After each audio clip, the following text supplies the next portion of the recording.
Saudara-saudari yang terkasih, salah satu hal yang sangat penting dalam hidup bersama adalah komunikasi, pun juga dalam penggembalaan jemaat. Dalam unsur komunikasi menjadi salah satu tolok ukur sekaligus halauan kehidupan menggereja. Mengapa komunikasi perlu? Lalu bagaimana cara komunikasi dan jenis-jenis komunikasi?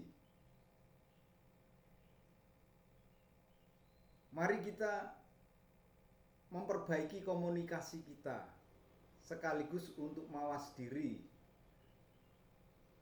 Komunikasi salah satunya adalah pengecekan atau fungsi kontrol dalam membangun jemaat.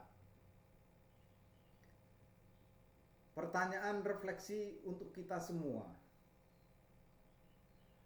Apakah di kalangan umat ada golongan umat yang maju, sementara di pihak lain ada juga yang amat terbelakang?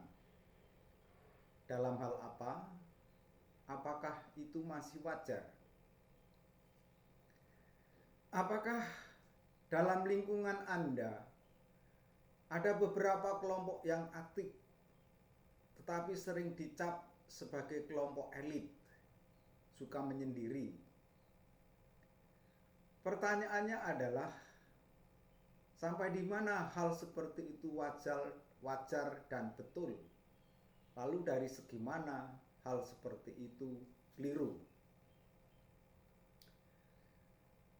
Saudara-saudari yang terkasih, dalam praktek komunikasi umat yang sering dilupakan adalah pengecekan atau kontrol. Walaupun misalnya sudah diumumkan,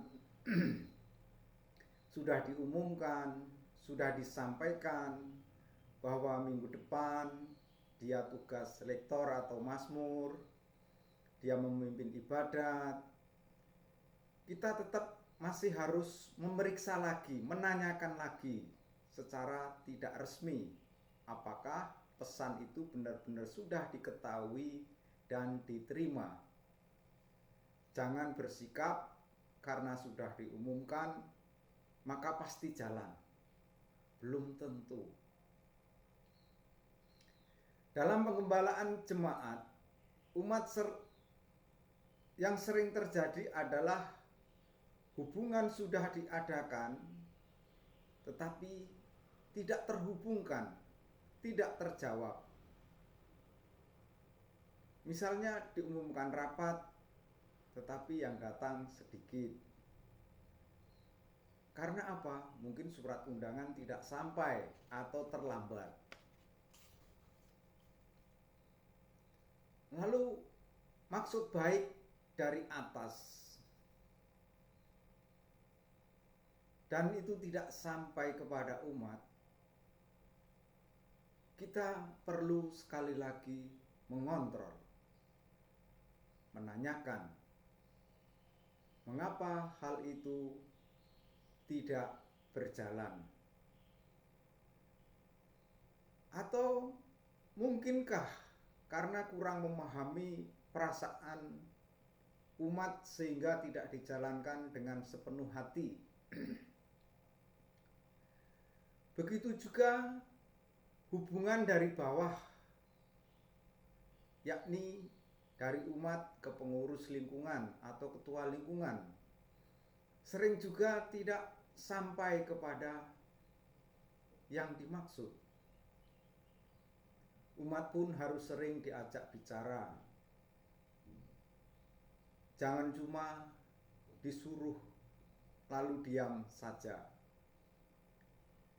Dari pihak lain, sering tingkah laku atau bahasa pengurus lingkungan atau pengurus gereja berlagak sebagai pembesar, sebagai bos. Seolah-olah kalau sudah dibicarakan urusan selesai. walaupun mungkin itu tidak disengaja. Bisa jadi tidak disengaja sikap seperti itu, sehingga umat enggan atau segan bicara apa adanya.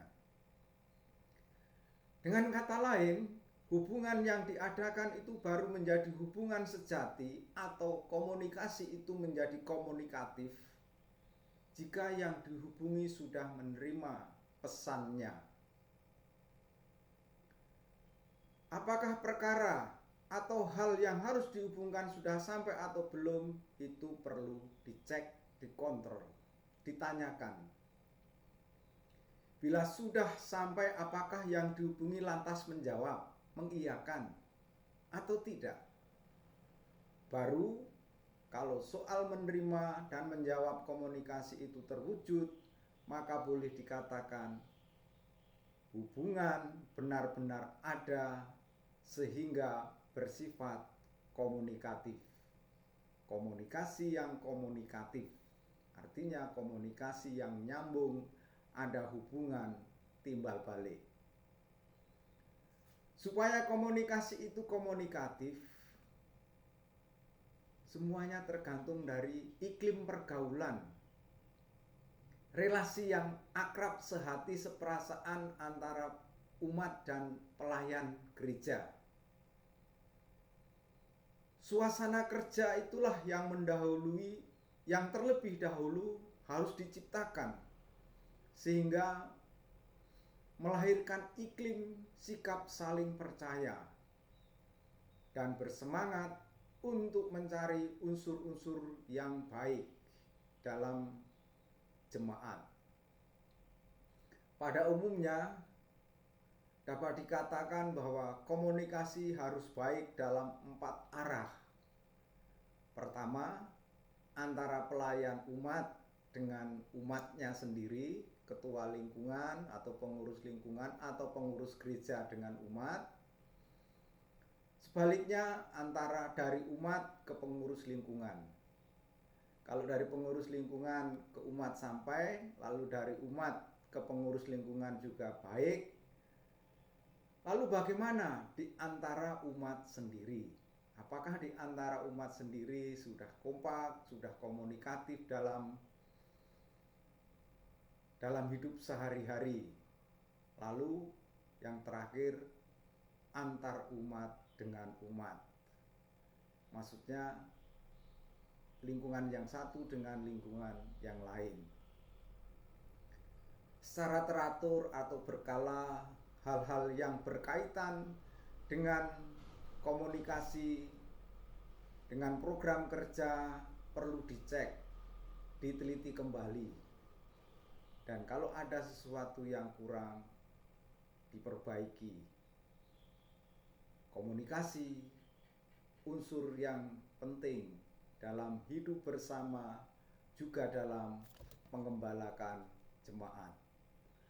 Semoga komunikasi kita baik, komunikasi dengan diri sendiri, dengan sesama, dengan Tuhan, sehingga kita boleh berjalan bersama dalam mengembalakan jemaat di gereja untuk kemuliaan Tuhan.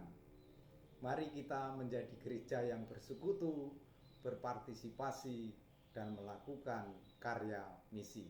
Tuhan memberkati kita. Amin.